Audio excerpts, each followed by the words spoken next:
بسم الله الرحمن الرحيم. السلام عليكم ورحمة الله وبركاته. كلنتي وعن ونكسن داودياش أنو جعلنا يكسر دوادا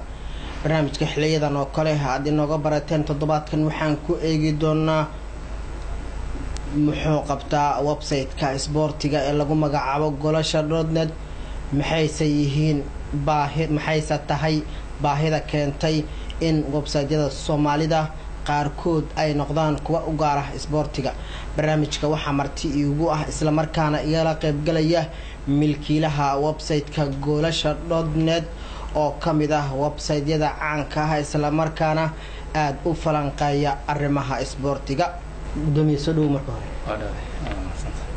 waa kaaga mahadcelinayna sida qiimaha leh aad nooga ogolaatay in xarunteena aad noogu timaado wareysina aan kula yeelano. marka hore waxaad sharaxaad inaga siisaa muxuu yahay golasha.net? waa mahadsan tahay. golasha.net haddii aan idii soo koobo waa warside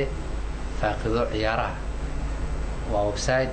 gaar u ah arrimaha ciyaaraha dhan walba ahaato. ciyaaraha kuwa footballka ahaado markii aan classification ku sameeyay aan kala soo tusaale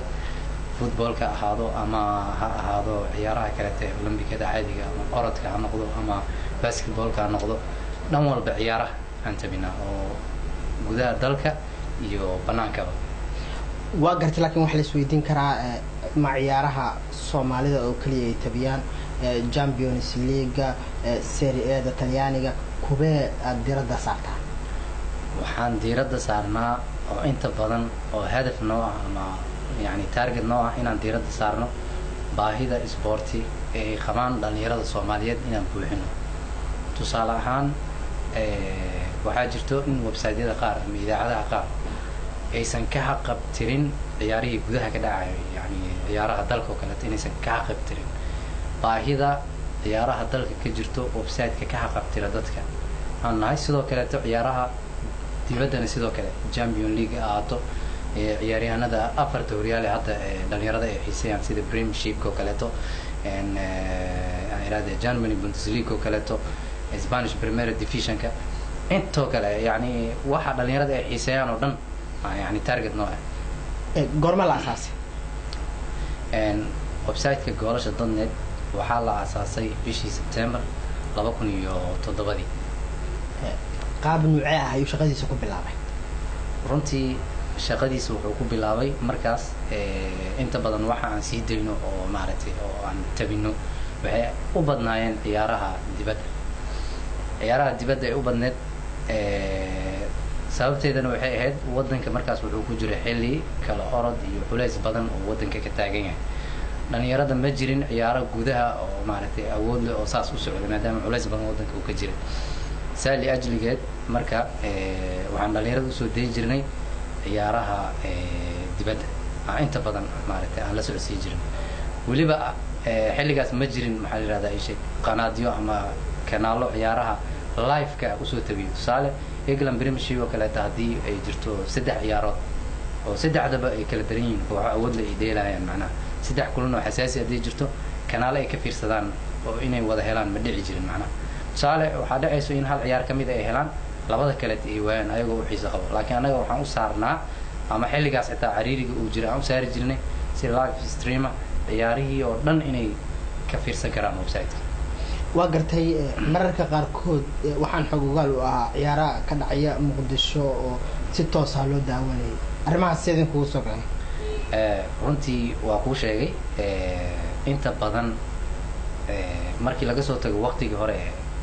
iyo hadda maadaama ciyaaraha naftirkeeda hadda dhinaca Soomaalida ciyaaraha gudaha Soomaalida ay xoogaa u malayso inay kor u soo kaceen ay sii qurxanaadeen. marka waxaa jiro kooxihii dalka waxay yeesheen taageero badan. marka waxaa jiro dad badan oo Muqdisho joogo ciyaari awood u leh inay garoonka imaadaan ay fiirsadaan. sidoo kale waxaa jiro dad goboladii joogo oo nala soo xiriiro oo website-ka aad ugu xiran jecel in ciyaarihii dalka ka dhacay horyaalkii dalka ay la socdaan aysan u suurtoobin maadaama TV-yadii dalka qaarkood ama maxaa la kuwa ciyaaraha gaarka u ahay awood u lahayn inay soo tabiyaan. marka waxaan fiirinay baahideena customerkeena ama dadkeena soo booqday u qabaan in ciyaarihii dalka ay si live ay u helaan. taas marka waxaan ku bixinay juhdi badan oo anaga xirfadeena iyo shaqadeena si aan ugu sahalno dadka anaga maaragtay nagu xiran inay fiirsadaan ciyaarihii dalka siday u fiirsadaan kuwa banaanka. su-aasha isweydiinta mudan waxa ay tahay cidda wax ku qortaay waa cid nuucaya website-ka website-ka goolasha.net wuxuu kaga duwan yahay website-yada kaleeto ee asaagiisa ee ciyaaraha qoro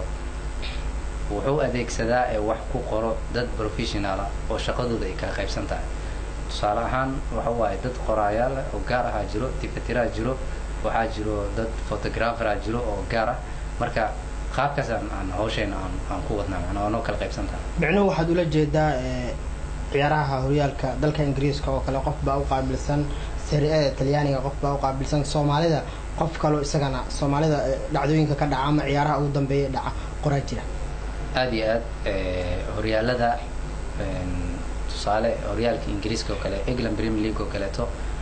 shakhsi shaqadaas kale ha ahaado yani warka nooc walba ha ahaado waxa ku saabsanaado muhiimadu waxay tahay inuu ku saabsanaado England Premiership wuxuu noqon karaa horyaalka ingiriiska noqon karaa ama wuxuu noqon karaa FA Cup noqon karaa ama Carling Cup noqon karaa ama wararka suuqa ee ku saabsan ingiriiska oo kaleeto noqon karaa wixii ingiriis ku saabsan shakhsi aan loo qaabilsan wixii Germany Bundesliga ku saabsan waxaan loo qaabilsan shakhsi kale France League 1 oo kale asagana sidoo kale shakhsi aan loo qaabilsan saasay noogu kala habaysan tahay dhalinyarada Soomaalida ciyaaraha daawata maxay idinku soo celiyeen runtii dhalinyarada ciyaaraha daawato kuwooda sportiga jecel aad ay noogu mahadnaqeen inta badan dhalinyaradana 80% waxaa la dhihi karaa waa dhalinyaro sporti oo dhalinyarada Soomaalida u badan yihiin sporti u badan yihiin marka aad ay noogu mahad celiyaan markayna arkaan waxay noo soo diraan fariimay noo soo diraan hawsheena nagu dhiirigeliyaan daawadayaasha aanu jecelnahay waxa aan falanqeynaynaa warsidaha goolasha.net barnaamijkana waxaa marti ugu ah milkiilaha goolasha.net Maxamed Xuseen Cabdulle bartamaha barnaamijkeena ayaan wali ku guda jirnaa gudoomiye markii hawshan aad bilowday maxaa dareentay runtii wax kugu cusub markii aad qabanayso saameynteeda ay leedahay culeyskeedana waa leedahay wax badan oo culeys waa jireen walina waa jiraan inkastoo laakiin maaragtay waxa marka guda gasho wax badan ay fududaanayaan wax badan yani ay ku suurtoobayaan marka wax badan oo culus waa jireen waa ka soo gudubnay haddana hawsha sidii aan wadnaa Soomaaliya waxa ka dhisan kooxo kala duwan oo heerar kala duwan leh ma jiraan kuwa xiriir idin la soo sameeyay oo jecel in wada shaqeynay ay dhex marto ama qoraal aad ka sameyseen waa jiraan horyaalka Soomaaliya oo hadda maaragtay xiise gaar leh oo inta badan kooxaha xifaaltan adag oo ka dhaxeeyo oo waliba maaragtay xamaasadiisa maalmaha ka dambeysay si kordhayso waxaan dareemaynaa kooxaha dhamaan ama kooxaha hadda top 10 kor ku jiro inta badan waa nala soo xiriiraan ayagoo jecel in macluumaadkooda aan baafino aan yani dadka aan gaarsiino runtii aad ay noo dhiirigeliyaan waa nala soo xiriiraan gobolada dalka oo kale qaab nooca aad uga warqabtaan gobolada dadka waan ka warqabnaa oo maxaa la sheegay waa aad looga akhristaa website-ka goolasha.net waxaan ku leenahay xafiisyaan ku leenahay waa taas waa dareemi kartaa waxa waaye website-yada kale ee Soomaalida waxaan ugu duwanahay oo saameyn oo aan aragnay ayaa jirto taasna ma aragtay waxaana gaarsiisay in goboladii kale aan joogno oo ciyaarahooda aan gudbino intaan ka gudbin saameynta aad aragteen maxay tahay saameynta aan aragnay waxay tahay ciyaarihii gobolada kale ka dhacay oo kaleeto oo nala soo xiriiro ciyaarahooda inaan yani aan geeyno oo maaragtay dadkii aan tusino sida gobolkaas ciyaarta ugu jirto ama Kismaayo haato ama gobolka Shabeellada hoose haato in xafiisyadani meelaha kale noogu yaala lala soo xiriiraayo aan dareemeynaa marka aad iyo aad marka laga soo gudbo horyaalada dalka ka jira iyo kooxaha kale ee dhisan waxaa jira ciyaaryahanna Soomaaliyeed oo ciyaaraha guul wax ku oola ka sooyay dal iyo dibadba website-kana barihii dambe waxa uu aad u faaqiday Jim Cup dhalinyarada da'yarta ah ee ka qayb gashay kulamadii dhacayay iyo soo dhaweyntii loo sameeyay arrimahaas maxaa saameyn oo reebeen runtii dad badan oo maaragtay oo mas'uuliyiin dhinaca sportiga ahaato ama dad kale oo sportiga jecel ha ahaato runtii arrintaas oo sportiga Soomaalida ku saabsan ha ahaato arrintii hadda ee 12 jirada ee Soomaaliya ama wax kale oo ku saabsan ciyaaraha Soomaaliya ahaato sida aan u dhiirigelinay si weyn aan nolol saaciida sababtoo waxaan noqonay website-kii ugu horreeyay ee maaragtay dadka la socodsiiyay xaaladda 11 jiradii guusha soo hooyay Soomaalida ka haqabtiray dhiirigeliyay waa waxaan u taaganahay in maaragtay isboortiga Soomaaliya aan dhiirigelino aan kor u qaadno hadafka aan u aasaasanay website-keenana kaas oo ah in isboortiga Soomaaliya aan kor u qaadno bulshadana aan ka haqabtirno markaan ka soo tago wariyaasha ka howlgala golasha.net waxay ugu maqaalaa tartan inaad dhex dhigtay oo tartan aad u adag dhexdooda ay u jiray abaalmarin ay jirtay qofka wararkiisa ay u akhriska badan yihiin arrimahaas sidee u dhacayeen aad iyo aad waa jirtaa shaqo haddii ay imaato waxa waaye waxaa imaanaya in dadkii competitive ay isku noqdaan ayaga naftirkooda ay tartamaan meesha dhiirigelin ay kasoo baxdo marka waa shaqo yani dhiirigelineed oo yani anaga dhexdeena daawadayaasha aanu jecelnahay waxaan la kulmay Maxamed Cabdi Muudey oo ah tafaftiraha golasha.net oo noqday shakhsigii bishii ugu dambeysay waxyaabaha uu qoray ay noqdeen kuwa ugu xiisaha badan bal waraysigeena dhexmaray aan daawano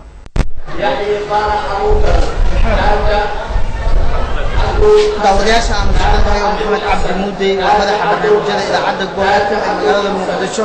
ahna tafaftiraha guud ee website-ka caanka ku ah dhanka isboortiga ee lagu magacaabo golasha.net bishii ugu dambeysay waxa uu ahaa qoraayaasha ka tirsan golasha.net ninka qaaday koorka qoridda artikeladiisuna waxay ahaayeen kuwa ugu akhriska badan 3 toddobaad ee aanu kasoo gudubnay haddaba maxay tahay waxyaabaha ku xusheen daawadayaasha ama akhristayaasha golasha.net maxaase ay yihiin sida uu ku qorayo warbixinada uu ku soo daabacayo golasha.net arrimahaasaan ka wareysan doonaa ku soo dhawow marka hore aad u mahadsantahay kahiya adeega iyo soo kale akhristayaasha golasha.net oo markaas website-da soo qoraya isla markaana sameeyay waxtar badan oo xagga akhristayaasha marka loo fiirsho inta hadda uu jiro website-ka oo kooban runtii marka waxaan u mahadcelinayaa maamulaha sare ee sharafta leh ee soo celiyey fikradan ah in dadka loogu faa'iideeyo qoraalka Maxamed Xuseen Cabdulle kaas oo heel iyo hawlo inta ku bixiyey sidii website-kan u noqdaa mid caalami ah oo dad badan oo Soomaali badan ka faa'iideysan lahaayeen maadaama xogta akhriska ay ku yar tahay xagga dadka jecel isboortiga ee dalka iyo dibadda inta jooga runtii website-ka dadka wax ku qoro maahan la tiri karo oo kooban adiga kamid ah sidoo kale Cabdulle iyo dad badan oo gacan kale ama jidwal ku leh website-ka wax ku qoraan golasha.net waxa uu sameeyay horumar baahsan markay noqoto xagga booqshayaasha iyo xagga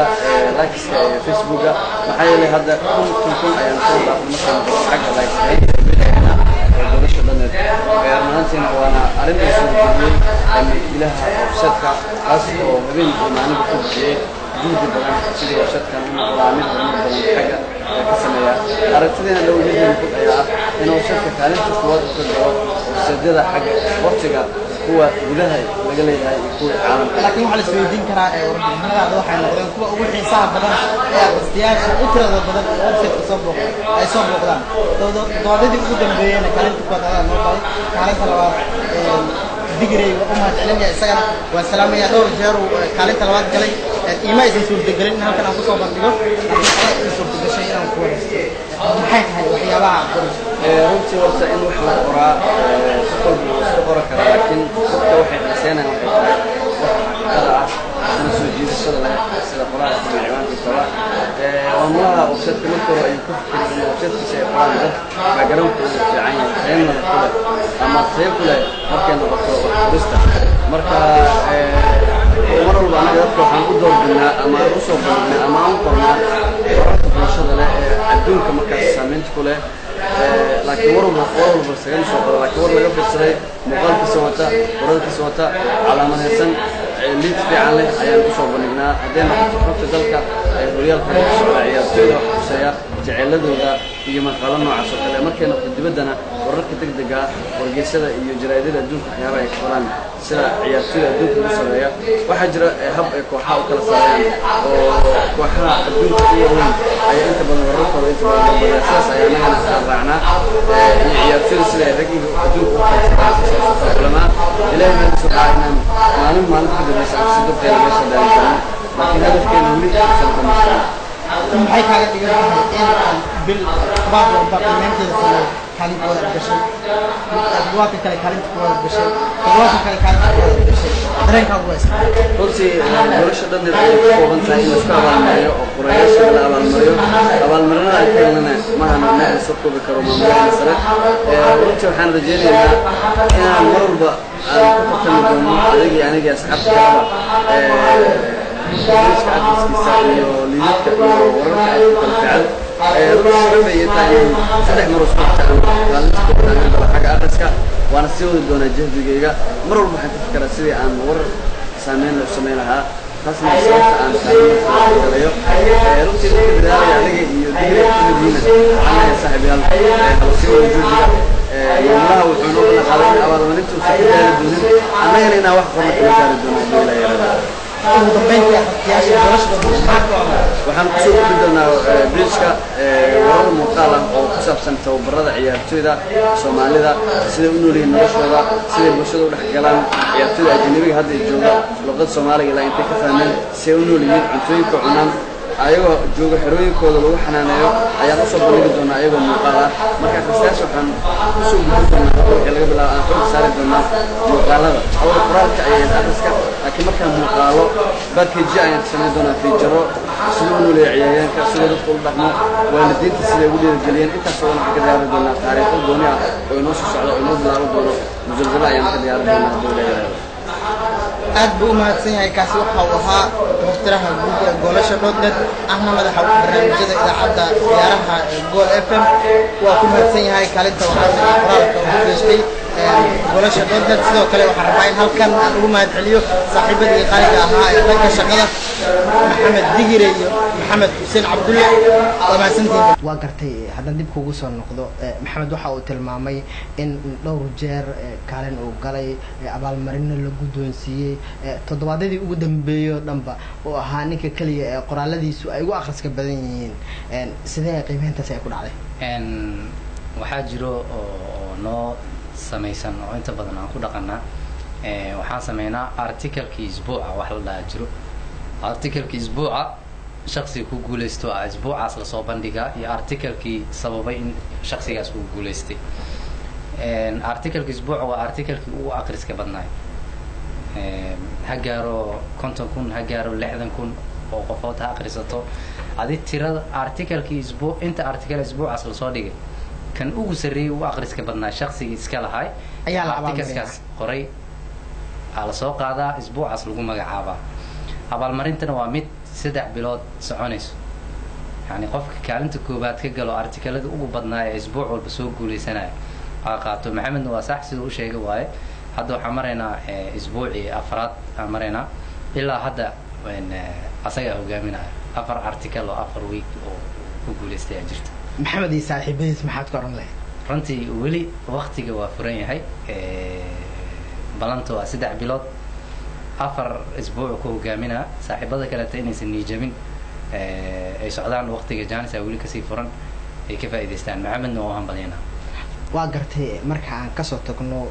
gudoomiyaasha kooxaha ka jira Soomaaliya xiriir noocaad leedahay gudoomiyaasha xiriirka Soomaaliyeed ee dhinaca ciyaaraha dhinacyadooda kala duwan kubadda cagta ama dhinacyada kale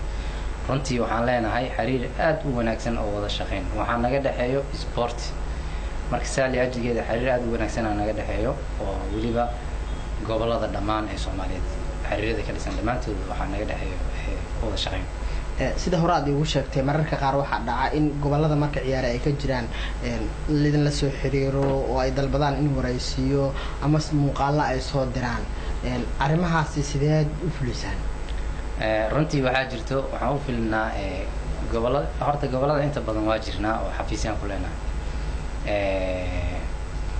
waxaa jiro xafiisyadeena imaadaan way nala soo xiriiraan ciyaaraha ama horyaalka meesha ka socdaan kala qayb galnaa furitaankiisa ilaa iyo xiritaankiisa anigoo ujeedkeena uu yahay sidaan u horumarin lahayn ciyaaraha Soomaaliyeed ee dalka ka dhacaya marka tusaale meelaha aan jirin waxaa inta badan aan sameynaa waxaan sameynaa xafiisyadeena tagaan ama waxay sameeyaan email-adeena waxay noogu soo diraan sawiradooda iyo graafyadooda dhan marka qaabkaasaan dadka ula shaqeynaa. website-kan sida aad tilmaantay 2007 ayaa dhidibada loo taagay, waa muddo ka badan 8 sano. 8 sano kadib maxaa ku kordhay? runtii horta waa shaqo adag markii la dhaho website yani in update laga dhigo oo mar walba dadka maaragtay il sax ay wax ka sugayaan inuu noqdo hawl adag iyo dulqaad iyo waxay u baahan tahay adeeg badan. inta badan waxaan aragnaa website-yada Soomaalida website-da la aasaasaa ma loo aasaaso hadafka gaarka uu ku shaqeynayo muxuu yahay, ma loo aasaaso intoo sii jiri karaa iyo adeeg iyo culeyskeedii ka hor imaanaya sidee ugu gudbi kartiin. inta badan dadka ayagoo ka fiirsanay inta shaqo bilaabaan sanad kadib ama 2 sano kadib ay isaga sii tagaan macnaha. laakiin annaga yani waxaan target ka dhiganay oo aan isdareensiinay inaan culeyskeeda qaadi karno in dhalinyarada Soomaaliyeed ee jecel isboortiga in gurigiisa ama goobtiisa ganacsi meel walba uu joogo oo ka heli karo isboorti oo la socdo. waxaan sameynay dulqaad badan aan u sameynay, taas naftigeeda culeys badan ay leedahay.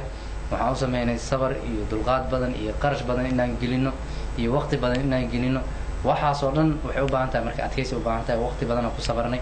waxa hadafkaas yani aan u qaadanaynana waxay tahay dhalinyarada Soomaaliyeed meel walba ay joogaan, gurigooda ha ahaato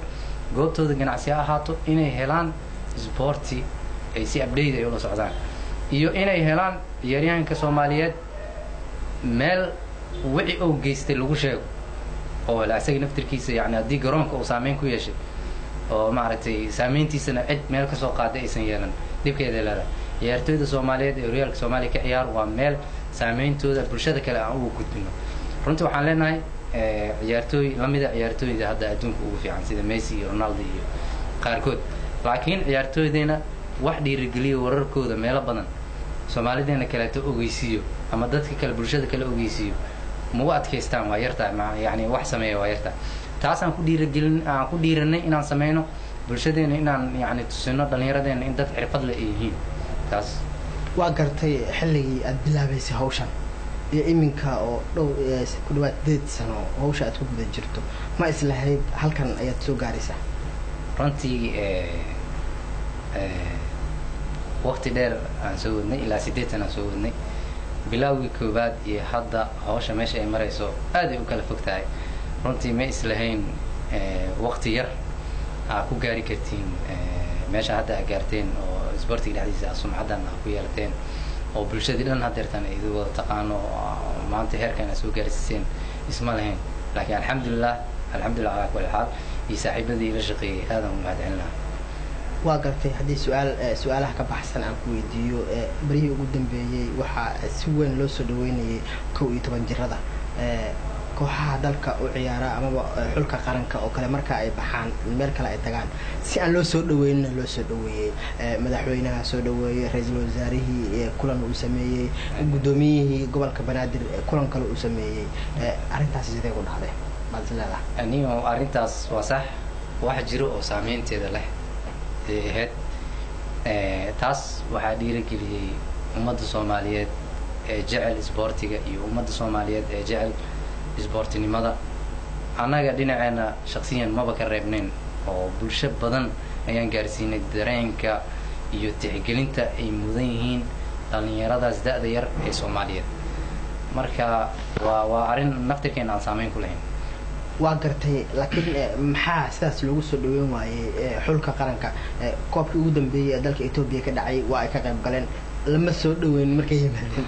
maxaa farqiga u dhexeeya? xasano waa la soo dhaweeyay ayada naftirkeeda, laakiin sida dadka loogu soo gudbiyey yani sida dadka loo gaarsiiyey maanta ka weyn kuwaan sida loo gaarsiiyey. laakiin waa la soo gudbiyey, ayagana mudnaantooda leeyihiin. mar walba guul iyo guul darro dhalinyarada Soomaaliyeed in la soo dhaweeyo waa mudan yihiin, kuwooda 11 jirada ahaato ama qaranka kuwooda weyn. laakiin ma la oran karaa guul darrada la dareystay ayaa loo soo dhaweyn waayey? runtii saameyn ka duwan xulkii waaweynaay ay geysteen ka duwan ay keeneen, taasaa keentay wixii ay heli jireen wax ka badan inay helaan. qaybihii dambe ee barnaamijkeena soo gaarnay, maxaad ku oran lahayd taageerayaasha goolasha.net iyo bulshada ku daawanaysa bahda isboortigaba? waxaan dhihi lahaa waa mahadsan yihiin taageeradii oo hagar la-aaneed iyo taladii ayna siiyeen mar walbana ay nala garab taagan yihiin waa ku mahadsan yihiin waa rabnaa taladiina iyo fikirkiina iyo soo xiriirka aad noo samaysiin mar walbana diyaara idinahay gacmo furan waa mahadsantiin guud ahaan intaa ayaan kusoo afmeerayaa barnaamijka waxaa marti ugu ahaa maxamed xuseen cabdulle oo ah milkiilaha golasha.net inta barnaamij noocan oo kale aan ku kulmi doono waxaan idinkaga tegaynaa aniga naqiib iyo cabdullaahi wadani sidaas iyo nabadgelyo amaan allah aad kulamada ciyaaraha bulsha kala fogaatay goolasha.net gidigeeda adduunyada gees walbo aad ka joogtid isboortigu waa madadaalada midka ugu sarreeya gacalooy miyaan ku gafaytaa maya guuleedow garwaaqsaday hadalkaaga hurdana gam kama siinin baryahan telefishankiina gabay ilaan guuxiisaaba nacee geemamkii ciyaaraha goolashii la kala dhaliyey goor hore ay ugu dambaysay waa ku sidee gacaliso miyaadan garanayn goolasha.net ma ciyaarahay faafiyaan haa way fasiraan faalleeyaan weliba oo falaaqeeyaan sida wararka suuqa kala iibsiga horyaalada iyo natiijooyinka shanta horyaal ee ugu shidan Yurub sida Spain, England, Italy, Germany iyo waliba Faransa. Goolasha.net waa warshado ku dheereeya wararka isboortiga oo dhan waliba iyagoo degdeg ah waxaana wax ku qora qaar ka mid ah suxufiyiinta ugu caansan xagga isboortiga ee dalka iyadoo 24 saacadood uu soo gudbiyo ciyaaraha live-ka